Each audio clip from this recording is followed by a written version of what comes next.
আসসালামু আলাইকুম। আজকে একটা গুরুত্বপূর্ণ বিষয় নিয়ে আলোচনা করব, সেটা হচ্ছে 19তম শিক্ষক নিবন্ধনে। আমরা তো সবাই জানি যে পাশ করলেই চাকরি। আগের যেমন 18তম নিবন্ধন পর্যন্ত ছিল যে আপনার পাশ করার পরেও অনেকে চাকরি পায়নি শূন্য পদের কারণে, কিন্তু এবার তো শূন্য পদের বিপরীতে টিকাবে। অর্থাৎ শূন্য পদ যদি আপনার 50টা থাকে তাহলে আপনাদের টিকাবে 100 জন, শূন্য পদ যদি 100টা থাকে তাহলে টিকাবে 200 জন।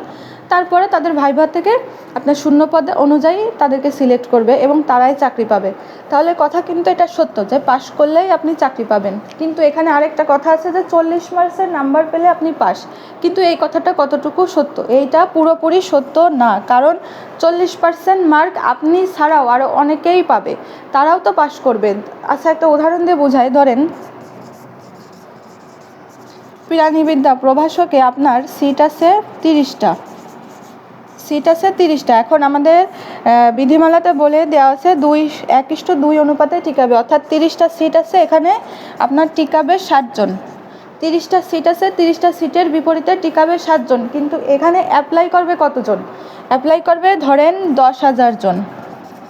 এর বেশি করবে, কিন্তু এর অনেক বেশি করবে, আবার এর কমও করতে পারবে। কিন্তু ধরে নিলাম 10,000 জন এখানে আপনার আবেদন করবে, সেখানে আপনার রাখবে 60 জন, বাকি 9,940 জনই কিন্তু ফেল।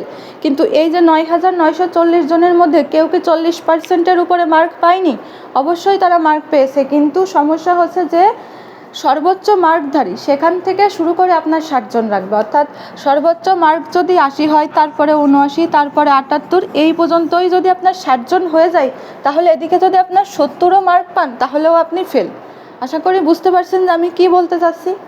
আরেকটা উদাহরণ দিয়ে যদি দেখাই, ধরেন আপনার বাংলাতে সিট আছে 200 জন, বাংলাতে সিট ফাঁকা আছে 200টা। এখন আপনার টিকাবে তাহলে এখানে কয়টা? 400টা। এখন এখানে যদি আবেদন করে 50,000 যদি আপনার আবেদন করে, তাহলে এই 400 বাদে যারা থাকবে তারা সবাই ফেল। বুঝতে পারছেন? এই জন্য আপনাদের নিজের অবস্থান তৈরি করার জন্য আপনারা নিয়মিত পরীক্ষা দেবেন, কারণ পরীক্ষার কোনো বিকল্প নেই।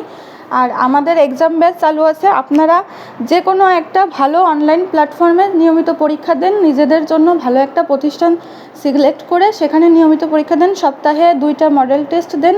যেহেতু এবার সাবজেক্টিভের মার্ক হচ্ছে 140 আর জেনারেলের 60, তাহলে আপনারা বুঝতেই পারছেন যে কী পরিমাণে কঠোর পরিশ্রম এখানে করতে হবে। তো ধন্যবাদ।